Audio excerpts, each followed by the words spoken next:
Halo, apa kabar? Assalamualaikum warahmatullahi wabarakatuh. Selamat menikmati akhir pekan. Saya Hersy Arif. Senang sekali masih bisa terus menjumpai Anda semua. Presiden Prabowo Subianto menegaskan bahwa pemerintah tengah berjuang agar tiga komoditas unggulan Indonesia, sawit, karet, dan kakao mendapat tarif 0% dari Amerika Serikat. Jika negosiasi ini berhasil, Indonesia akan berada di posisi yang kompetitif dengan Malaysia. Negeri jiran ini sudah lebih mendahului memperoleh fasilitas serupa dari Washington. Kedengarannya sih seperti kabar baik ya. Langkah yang disebut pemerintah sebagai bagian dari upaya memperkuat ekspor dan mensejahterakan rakyat. Tapi dalam beberapa bulan pertama pemerintahnya, Prabowo juga menjalankan dua langkah besar yang mencerminkan arah politik ekonominya. Di luar negeri, dia bernegosiasi dengan Presiden Donald Trump untuk mendapatkan tarif 0% bagi ekspor sawit, karet, dan kakao Indonesia.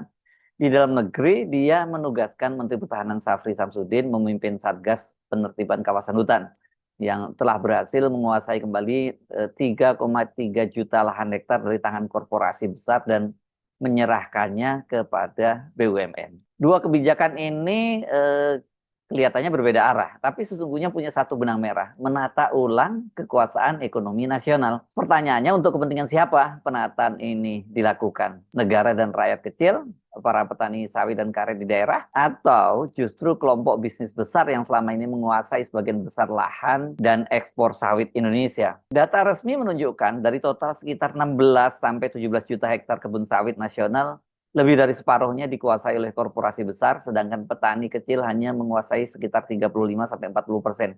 Jadi kalau tarif benar-benar diturunkan menjadi nol, keuntungan terbesar kemungkinan justru mengalir ke kelompok bisnis besar, bukan ke petani yang selama ini disebut tulang punggung ekonomi rakyat. Padahal kan dalam hampir setiap pidatonya, Presiden Prabowo selalu menegaskan bahwa seluruh anggaran negara dan kebijakan pemerintah harus digunakan untuk kepentingan rakyat. Nah, kini janji itu sedang diuji melalui negosiasi tarif 0% dan penertiban lahan besar-besaran yang diklaim untuk rakyat itu. Di balik negosiasi ini, siapa sebenarnya yang diuntungkan? Karena pemerintah menyebut negosiasi tarif ini sebagai bagian dari strategi memperkuat daya saing ekspor Indonesia. Jadi tiga komoditas utama, sawit, karet, dan kakao itu masih dikenakan tarif impor di pasar Amerika Serikat. Malaysia itu sudah nyalip lebih dulu. Dia menaikkan kesepakatan dengan Amerika Serikat, menurunkan tarif dari 25% menjadi 19% dan bahkan membebaskan tarif untuk produk unggulan seperti minyak, sawit, karet, produk kayu, komponen penerbangan, dan farmasi. Indonesia tentu ingin mendapat perlakuan serupa dong dengan negara jiran itu. Ini masih dalam proses. Mudah-mudahan dalam diskusi-diskusi paling tidak kita bisa sama dengan Malaysia. Itu kata Putu Yuli Ardika. Ini pelaksana tugas Dirjen Industri Agro di Kementerian Perindustrian. Tapi di balik diplomasi ekonomi ini ada pertarungan kepentingan yang lebih dalam. Sawit itu bukan sekedar komoditas dagang. Dia adalah sumber kekuasaan ekonomi dan politik di dalam negeri. Berdasarkan data dari Badan Pusat Statistik dan RSPO, 9,8 juta hektar sawit dikuasai korporasi besar. 6,2 juta hektar oleh petani kecil dan 0,8 juta hektar itu dikuasai oleh BUMN. Ketika tarif ekspor turun, eksportir besar langsung menikmati margin yang lebih tinggi. Mereka memiliki perkebunan, pabrik pengolahan, hingga jaringan logistik ekspor. Jadi jangan dilihat hanya mereka menguasai lahan yang lebih besar, tapi jaringannya itu ya yang harus diperhitungkan. Sementara petani kecil yang hanya menjual tandan buah segar ke pabrik tidak otomatis mendapat kenaikan harga yang pabriknya ya dikuasai oleh pemain-pemain besar itu. Tanpa kebijakan redistribusi, keuntungan itu hanya akan berputar di tingkat korporasi saja. Jadi, negosiasi tarif 0% ini bukan sekedar diplomasi dagang, tapi juga pertarungan siapa yang menikmati hasil ekonomi nasional. Nah, sekarang mari kita bicara soal penertiban lahan sawit dan negara melawan Taiwan. Di sisi lain, Prabowo itu kan seperti saya sebutkan tadi juga menata ulang kekuasaan ekonomi di dalam negeri. Dia menugaskan Menteri Pertahanan Safri Samsudin memimpin Satgas Penertiban Kawasan Hutan yang menargetkan perusahaan-perusahaan besar yang menguasai lahan secara ilegal. Ini memang kacau nih. Mereka ini banyak sekali menguasai lahan-lahan besar dan ini kemudian nanti bisa digunakan oleh mereka setelah mereka mendapatkan status apa HGU ya. Ini bisa digunakan untuk mendapatkan agunan dari bank gitu, banknya bank pemerintah lagi ya. Jadi lahannya punya pemerintah, sebenarnya punya rakyat. digunakan oleh mereka untuk mendapatkan kredit. Dan yang jadi masalah ini kan mereka ini juga menggunakan ini sebagai land bank ya. Mereka untuk nabung. Jadi ada korporasi yang sampai punya jutaan hektar, ada yang punya 5 juta hektar segala macam ya. Yang dilakukan oleh Satgas ini dari Februari hingga Juni 2025 berhasil menguasai kembali 2,09 juta hektar lahan. 2 bulan kemudian jumlah itu melonjak hingga akhir Agustus ini, Agustus 2025, total lahan yang dikembalikan ke negara mencapai 3,3 juta hektar. Dan ini memang sebagian diserahkan kepada BUMN melalui PT Agrinas Palma Nusantara. Penyerahan tahap terakhir meliputi 674.000 hektar lahan dari 245 perusahaan di 15 provinsi. Pemerintah menyebut langkah ini sebagai upaya mengembalikan aset negara dan menegakkan kedaulatan ekonomi. Tapi pertanyaannya, apakah lahan hasil penertiban ini juga akan sampai ke tangan rakyat?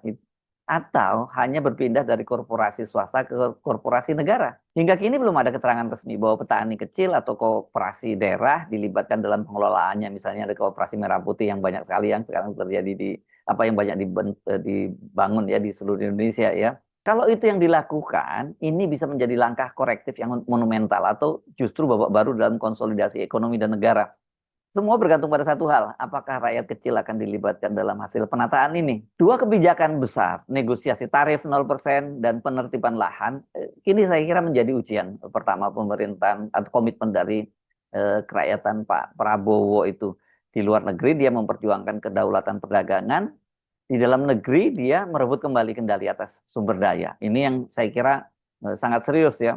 Tapi jika hasil dari semua ini hanya memperkuat posisi korporasi besar atau BUMN raksasa, maka rakyat tetap menjadi penonton dari panggung besar ekonomi nasional. Karena keberpihakan jadi nggak diukur dari berapa banyak yang lahan yang diambil, mau ratusan juta yang diambil, tapi kalau kemudian nggak ada yang dikembalikan atau hanya sebagian kecil dikembalikan kepada rakyat, ya percuma saja. Sementara kita tahu kalau korporasi seperti BUMN itu kan banyak sekali persoalannya ya di situ ya. Korupsinya juga besar loh di situ. Bila redistribusi hasil, pembagian lahan dan peningkatan pendapatan petani tidak berjalan, maka jargon semua untuk rakyat itu yang sering sekali digembar-gemborkan oleh Presiden Prabowo, bahkan itu menjadi arahan pertama dalam sidang paripurna kabinetnya pada waktu itu, hanya tinggal slogan saja. Politik itu selalu mudah dijanjikan dalam pidato, tapi sulit diwujudkan dalam kebijakan. Dalam beberapa bulan pertamanya, Presiden Prabowo sudah melangkah cepat. Di luar negeri, dia bernegosiasi dengan Amerika. Di dalam negeri, dia menertibkan lahan dan menegaskan kontrol negara atas sumber daya alam. Dua langkah besar ini membentuk citra kuat. Presiden yang berani melawan tekanan luar dan menata kekuasaan ekonomi di dalam. Tapi, pertarungan sesungguhnya bukan di meja diplomasi, melainkan di kebun-kebun sawit, di koperasi petani, dan juga di harga jual hasil panen. Disitulah rakyat akan menilai apakah janji kerakyatan benar-benar nyata atau sekedar slogan baru di bawah wajah kekuasaan lama. Nah, ini parah kalau yang itu terjadi ya. Karena apa gunanya negara mengambil alih lahan, misalnya jutaan hektar, tapi kalau petani tetap tidak punya tanah. Apa artinya tarif 0% di Amerika? Kalau keuntungannya hanya berhenti di rekening segelintir konglomerat. Inilah ujian sesungguhnya bagi komitmen kerakyatan Presiden Prabowo. Ujian untuk membentuk bahwa politik untuk rakyat bukan sekedar kata-kata, tapi arah dan nyata kebijakan negara. Sejarah itu selalu mencatat kekuasaan bukan diukur dari seberapa banyak yang direbut, tapi seberapa banyak yang dikembalikan dan sepenuh-penuhnya dimanfaatkan untuk kepentingan rakyat. Saya kira kita tidak bisa melihat bahwa perundingan tarif itu hanya semata-mata itu di satu sisi, tetapi sisi yang lain tadi redistribusi lahan kepada para petani, saya kira itu menjadi kuncinya. Kan logikanya begini, kalau mayoritas atau bagian terbesar dari kebun-kebun itu, sekarang kita bicara kebun sawit, kebun kakao dan karet itu dimiliki oleh rakyat, dan kemudian Pak Prabowo berhasil menegosiasikan menjadi 0% dengan Amerika, kan berarti yang akan makmur juga adalah rakyat Indonesia. Saya Arif, sampai jumpa lagi. Wassalamualaikum warahmatullahi wabarakatuh.